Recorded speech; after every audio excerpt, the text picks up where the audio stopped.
Assalamualaikum warahmatullahi wabarakatuh. Selamat berjumpa kembali dengan Pedas Channel. Mudah-mudahan dalam keadaan sehat, dalam keadaan baik, dan dimudahkan dalam mencari rezekinya. Baiklah sahabatku semuanya, pada kali ini saya akan saya akan membahas tentang peraturan Menteri Desa Pembangunan Daerah Tertinggal dan Transmigrasi Republik Indonesia nomor 3 tahun 2015 tentang pendampingan desa.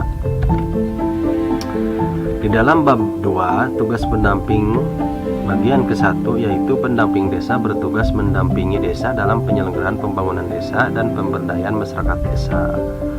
Dalam pasal 12, pendamping desa melaksanakan tugas mendampingi desa yang meliputi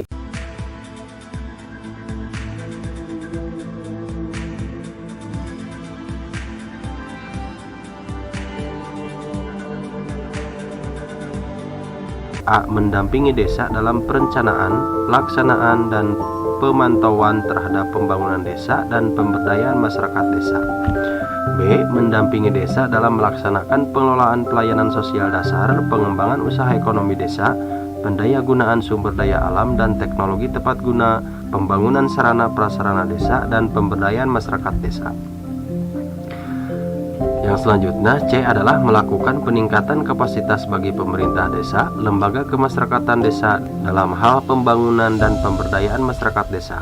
D. Melakukan pengorganisasian di dalam kelompok-kelompok masyarakat desa. E. Melakukan peningkatan kapasitas bagi kader pemberdayaan masyarakat desa dan mendorong terciptanya kader-kader pembangunan desa yang baru. F. Mendampingi desa dalam pembangunan kawasan perdesaan secara partisipatif. Selanjutnya adalah melakukan koordinasi pendampingan di tingkat kecamatan. Yang selanjutnya, bagian kedua, pendamping teknis. Dalam pasal 13, pendamping teknis bertugas mendampingi desa dalam pelaksanaan program dan kegiatan sektoral. Nah, pasal 14, pendamping teknis membantu pemerintah daerah dalam hal sinergitas perencanaan pembangunan desa.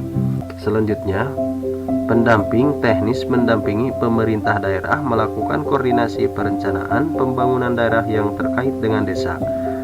Yang ketiga, melakukan fasilitasi kerjasama desa dan pihak ketiga terkait pembangunan desa. Yang selanjutnya adalah pemberdayaan masyarakat. Dalam pasal 15, tugas utama tenaga ahli pemberdayaan masyarakat mencakup bantuan teknis keahlian bidang manajemen, kajian, keuangan, pelatihan, dan peningkatan kapasitas, kaderisasi, infrastruktur pedesaan, dan regulasi. Dalam pasal 16, pemerintahan daerah provinsi, pemerintah daerah kabupaten, kota dalam hal teknis pemberdayaan masyarakat desa dapat dibantu oleh tenaga ahli pemberdayaan masyarakat desa.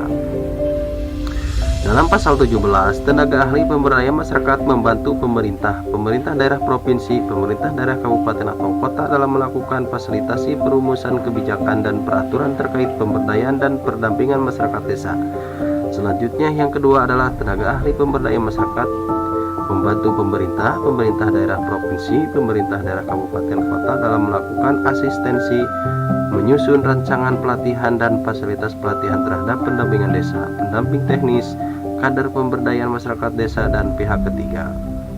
Yang selanjutnya adalah melaksanakan pengendalian, pendampingan, dan evaluasi pendampingan desa.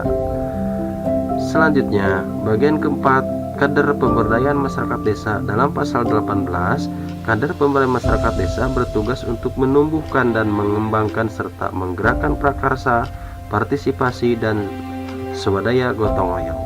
Dalam hal tugas sebagaimana dimaksud pada ayat 1, kader pemberdayaan masyarakat desa melibatkan unsur masyarakat yang meliputi: yang pertama adalah kelompok tani, yang kedua kelompok nelayan, yang ketiga kelompok pengrajin, yang keempat adalah kelompok perempuan, kelompok pemerhati dan perlindungan anak, kelompok masyarakat miskin, yang selanjutnya adalah kelompok masyarakat lain sesuai dengan kondisi sosial budaya masyarakat. Dalam pasal 19, kader pemberdayaan masyarakat desa mendampingi kepala desa dalam hal pengorganisasian pembangunan desa. Yang kedua adalah dalam hal pengorganisasian sebagaimana dimaksud pada ayat 1, kader pemberdayaan masyarakat desa melakukan pengorganisasian terhadap yang pertama adalah pembangunan, pemanfaatan, dan pemeliharaan infrastruktur dan lingkungan desa, antara lain: 1. Tambatan perahu, yang kedua jalan pemukiman, yang ketiga jalan desa antar pemukiman ke wilayah pertanian, yang keempat pembangkit listrik tenaga mikrohidro, yang kelima lingkungan permukiman masyarakat desa dan atau infrastruktur dan lingkungan desa lainnya sesuai dengan kondisi desa. Yang selanjutnya adalah pembangunan, pemanfaatan, dan pemeliharaan sarana dan prasarana kesehatan, antara lain: yang pertama air bersih berskala desa, sanitasi lingkungan, pelayanan kesehatan desa dalam bentuk pos pelayanan terpadu atau bentuk lainnya. Yang keempat adalah sarana dan prasarana kesehatan lainnya sesuai dengan kondisi desa. Yang selanjutnya, bagian C adalah pembangunan, pemanfaatan, dan pemeliharaan sarana dan prasarana pendidikan dan kebudayaan yang meliputi taman baca masyarakat, pendidikan anak usia dini, balai pelatihan atau kegiatan belajar masyarakat, pengembangan dan pembinaan sanggar seni, sarana dan prasarana pendidikan dan pelatihan lainnya sesuai dengan kondisi desa. Bagian D adalah pengembangan usaha ekonomi produktif serta pembangunan, pemanfaatan, dan pemeliharaan sarana dan prasarana ekonomi yang meliputi pasar desa, pembentukan dan pengembangan BUM desa. Yang ketiga, penguatan permodalan BUM desa. Yang keempat, pembibitan tanaman pangan, penggilingan padi, lumbung desa, pembukaan lahan pertanian, pengelolaan usaha hutan desa, kolam ikan, dan pembenihan ikan. Selanjutnya adalah kapal penangkapan ikan, gudang pendingin, tempat pelelangan ikan, tambak garam, kandang ternak, instalasi biogas, mesin pakan ternak, dan sarana dan prasarana ekonomi lainnya sesuai dengan kondisi desa. Yang selanjutnya adalah dalam pelestarian lingkungan hidup yang meliputi penghijauan, pembuatan terasering, pemeliharaan hutan bakau, perlindungan mata air, pembersihan daerah aliran sungai, perlindungan terumbu karang, dan kegiatan lainnya sesuai kondisi desa. Nah teman-teman, cukup sekian dulu, nanti disambung kembali ya di video selanjutnya. Mudah-mudahan bermanfaat. Terima kasih atas kerjasamanya. Wassalamualaikum warahmatullahi wabarakatuh. Salam sukses buat kita semua.